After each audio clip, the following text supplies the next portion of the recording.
Welcome to Andrews University. I am Marsha Beal, Technology and Instructional Design Specialist at the Department for Digital Learning and Instructional Technology. You're probably wondering, why is somebody with that title presenting at your orientation? Well, within that title is the hidden job of being one of the main educational technology trainers here at Andrews University. I realize that orientation this year is different. Usually we would be face-to-face instead of via this video recording. However, you do have a benefit of me being recorded this year. The fact that I tell very bad jokes to really cover up dead air time while we're waiting for things to happen. But over the next few minutes, I'd like to introduce you to Learning Hub. Learning Hub is the university's learning management system. Essentially, that means Learning Hub will be the place where teachers may have you take quizzes, upload assignments, have discussions outside of class, watch video lectures, or just other videos, and possibly other usages. Also, it's quite possible your teacher will use this space to post your grades. So let's begin, and I'm going to show you how you're going to get into Learning Hub, and I'll show you how to do a couple of the activities that I have just mentioned. So first, we're going to go to the Andrews main homepage. You will click on Current Students, and you will then click on Learning Hub. It's the fourth one from the bottom. When you log in, you are going to use your Andrews University username and password. Not your whole email address, just the first part before the @andrews.edu. Now you're logged in. And when you log in, you should see your courses either here on this Favorites tab, or you will see it if you click on Courses. Now, if you don't happen to see one of your courses there, you will contact your instructor. It may be that your instructor has decided not to use Learning Hub, or they may even forgotten to turn the course on for you. However, talking to your teacher is the first course of reaction. If after talking to your teacher, they say, well, I have the course open, and you still don't have access, that's when you're going to need to contact us at the Center for Digital Learning and Instructional Technology, also known as the DLIT. And the best way to get assistance is to email dlit@andrews.edu. In your email, make sure you include your name, ID, the name of the course, the acronym number and section of that course. I understand you're new students here. What did I just tell you?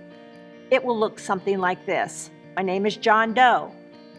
My ID number is 5555555, or whatever your ID number actually really is. English Comp, ENGL 114-004.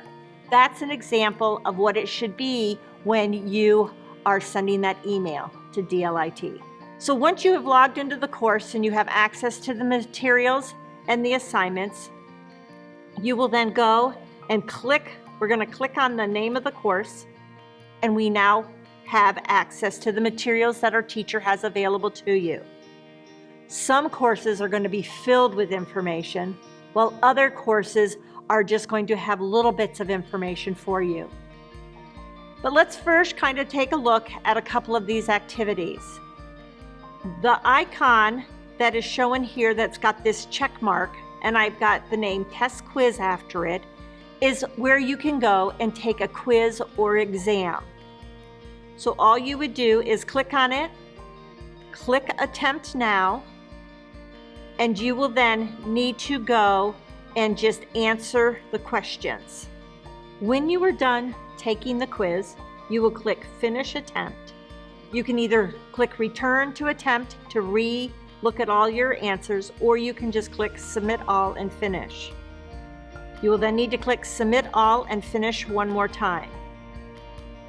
Once this is done, depending on how the quiz is set up, you'll either get automatic feedback, or you will have to wait till the teacher grades your quiz or exam to get that feedback. Anytime you are in an activity, if you click up here on this, what they call the breadcrumb trail line, to the name of your class, it will take you back out to that front page of your course. So the next activity I'd like to show you is the drop box. It is indicated by the paper with the hand icon underneath it. When you click on that, all you have to do is then click on Add Submission. When you add the submission, you will usually just drag and drop your file into this drag and drop area. If you don't want to do like a drag and drop, you can actually click on that file area, click Choose File, and it will find a file for you in your computer.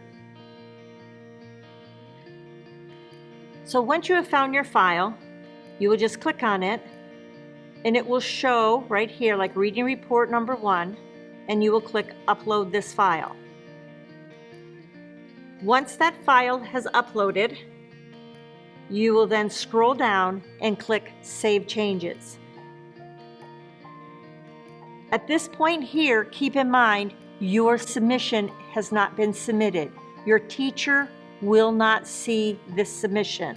This is just considered a draft submission. To do the final submission, you will click Submit Assignment. It will bring you up to a warning that basically says, are you done working on this? Because if so, we're going to continue and you will not be able to make any changes. You will then click Continue. You have now submitted your assignment. You will be receiving an email receipt from the system telling you that you have successfully submitted your assignment. Keep a hold of that receipt. Because if you have a teacher say to you, hey, Joe, I don't see your report that you've submitted. And you're like, well, I submitted my report and here's a copy of my email receipt. Then they can see that you did submit it, and then they can get help from the DLIT as if there might be an issue. But let me tell you, in all of my years of doing this, I have not encountered this as an issue. The issue usually comes when the students have forgotten to hit that final submit button. So there's something you should know about uploading your assignments into Learning Hub. We have an integration with Turnitin.com. For those of you who are not aware of what Turnitin is, it is a software that checks to see if your uploaded assignments is similar to anything else out there on the web or in a repository of papers that is kept by Turnitin. You will hear this being talked about as plagiarism. So my advice to you would be, don't plagiarize. Be very careful about making sure that you have cited all of your sources, that you quote everybody appropriately. And your teachers will help you work through some of this. One of the last things I'm going to show you is how do you check your grades. So to check your grades, you will go back to the front page of your class, and down on the left-hand side under the navigation box, you are looking for the word grades. Now what we have also discovered is that sometimes this box doesn't show.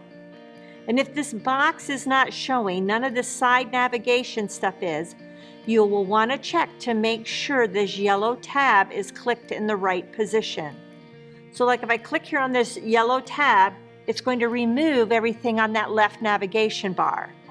But if I go and click on it, it's going to bring everything up to show. So if you couldn't find where it said the word grades, you'll want to check that out.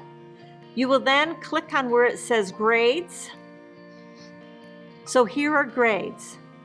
It shows that I've done the quiz and that my grades for the presentation video have not yet been done yet. And so I can see what the teacher has for me to do for the rest of the semester, as well as what I have done. If at any point you do not see any of your grades or some of your grades are missing, please contact your teacher, as they will be the ones to assist you. This is not everything that can be done in Learning Hub. but your teacher will explain to you any additional information you may need or any additional assignments that you're going to be doing on Learning Hub. So if you're having issues that do not deal with actually the teaching component of Learning Hub, but the actual technology part, please feel free to contact the DLIT at dlit@andrews.edu. And again, a very special welcome to Andrews University.